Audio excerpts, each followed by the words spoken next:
నేను ఆ రోజు ఒక ప్రశ్న వేసినందుకు నేను గౌస్ పాషాకి చెల్లెలనైపోయినా, ఒక పాకిస్తానీనైపోయినా, ఆఖరికి దేశద్రోహినైపోయినా. నేను ఎక్కడ ఒక బాంబు వేయలే, ఎవరిని చంపలే, ఏం అమ్మలే, డ్రగ్స్ కూడా ఏం చేయలే. ఇక్కడ అమ్మాయిలను తీసుకుపోయి వేరే దేశాలకు, బంగ్లాదేశ్కి అక్కడ అమ్మలే. అయినా సరే నేను దేశద్రోహుల జాబితాలో నేను చేరిపోయినా. అయినా నాకు బాధలేదు. కానీ నన్ను ఆఖరికి అన్న ఎవరో కూడా నాకు తెలియదు, ప్రశ్న అని తెలుసు. అదే ప్రశ్న ఇప్పుడు చుట్టూ ముడుతుంది మమ్మల్ని. ఆ అన్న నేను ఏకంగా పట్టుకున్నట్టే ఫోటోలు తీసారు. ఎందుకు అంటే బుర్కా అనేది దేశద్రోహమా తెలుసుకోండి. మళ్ళా కూడా అంటున్న తమ్ముళ్ళు, మీరు ఎంత ట్రోల్ చేస్తారో చేయండి, నన్ను ఎంత చేస్తారో చేయండి, కానీ ఈ బుర్కా అనేది ముస్లింలో బలిసినలు వేసుకునేది అనుకుంటా మాత్రం మీ పొరపాటే. బుర్కా అనేది నిజంగా మా పేదరికాన్ని కూడా దాచుతుంది, అని మీకు తెలియదు. రోజు ఒక డ్రెస్ మెయింటైన్ చేయాలి, ఆ లగ్జరీ మెయింటైన్ చేయాలంటే మా తోటి కాదు కొంతమందికి. బట్ నాలాగా కుటుంబాన్ని కోల్పోయిన అమ్మాయికి అయితే ఇంకా కష్టం.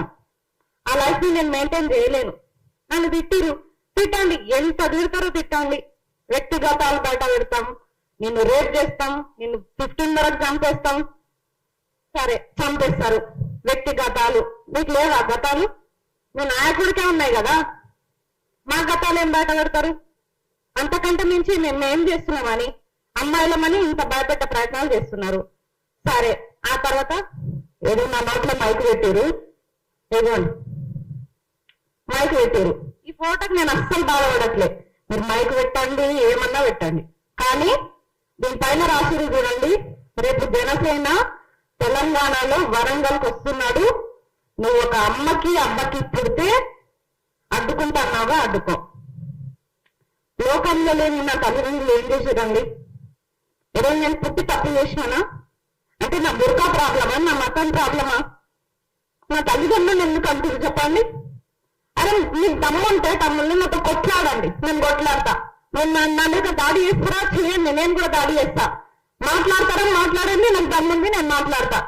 కానీ మా అమ్మ నాన్నని అన్నట్టు నేను మీ అమ్మ నాన్నని అనలేను. ఎందుకంటే నాకు నా పేరెంట్స్ తో పాటు మీ పేరెంట్స్ అంటే కూడా గౌరవమే. ఒక ఆడపిల్లగా మా అమ్మ నాన్నని అంటే నేను ఎంత బాధపడుతున్నానో ఆ బాధ మీ అమ్మ నాన్న మీరు పడవద్దు. అందుకే మీ అమ్మ నాన్న నేను తిట్టాను. అలాంటిది ఇంత నీచంగా ఏ రోజు నేను నిరుద్యోగుల కోసం చేసే పోరాటంలో ఏ రోజు నేను బాధపడలేదు. కేసులు వేయించుకున్నా, ఎదురుపోయినా, అబ్బాయిలతో సమానంగా కొట్లాడినా. కానీ ఈ రోజు బాధపడుతున్నా అంటే కేవలం నా తల్లిదండ్రులు నన్నందుకే. నా తల్లిదండ్రులకు మంచిగా నేర్పారు, మరి మీ తల్లిదండ్రులు మీకు ఏం నేర్పించారు? తమ్ముడు అంటే పదం ఏందో నాకు అంత బూటేందో నాకు తెలియదు. ఒక తమ్ముడు అన్న పాపానికి ఈరోజు నన్ను మా అమ్మ నాన్నని కూడా తిట్టే స్టేజ్కి తీసుకొచ్చారు. నేను చెప్తున్నా కదా, మీకు దమ్ముంటే ఇప్పుడు కూడా చెప్తున్నా, మీ ట్రోలింగ్కి ఎవరు భయపడరు. ఎంత ట్రోల్ చేస్తారో చేయండి, కానీ మా అమ్మ నాన్న జోలికి వెళ్ళకండి. వెళ్తే మాత్రం బాగుండదు. ఆఖరికి ఆనాడు పురాణాలు అన్ని చదువుకున్నాం మనం. ఎంత అగ్నిగుండంలో నుంచి పుట్టిన ద్రౌపది 5 మందిని చేసుకొని బద్నాం అయిపోయింది. ఎంత సున్నితంగా పెరిగినా, సద్గుణాల మధ్య పెరిగిన సీత రావణ లంకలో ఉండి బద్నాం అయిపోయింది. ఇప్పుడు మేము ఎదుర్కొంటే పరీక్షలు పెద్దవి కాదు మాకు.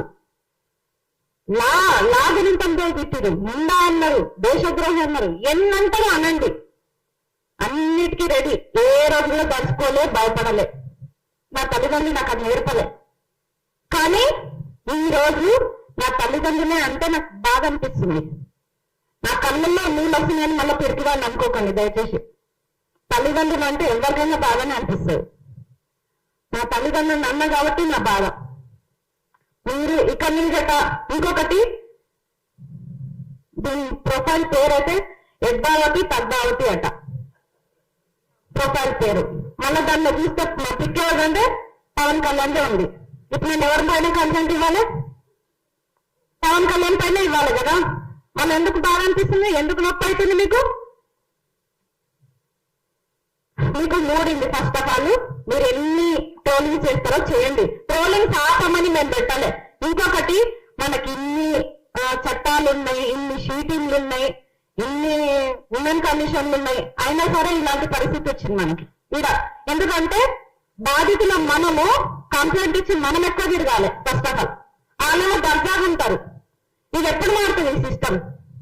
మా కోసం ఏర్పాటు చేసిన ఇన్ని పోలీస్ కమిషన్లు, ఇన్ని చట్టాలు ఎట్టుపోయినాయి.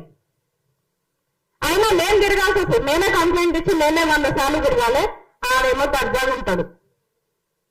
కాబట్టి చట్టాలు చాలా వేగవంతంగా 24 గంటల్లో చర్యలు తీసుకునేటట్టుంటే బాగుంది. ఇంకొకటి ఆ గౌస్ పాష అన్నారు కదా, గౌస్ పాష మీ కష్టంలోనే ఉన్నారు కదా, నా అన్న అంటారు కదా. గౌస్ పాష మాత్రమే కాదు, బండి భగీరథ్ కూడా మా అన్ననే.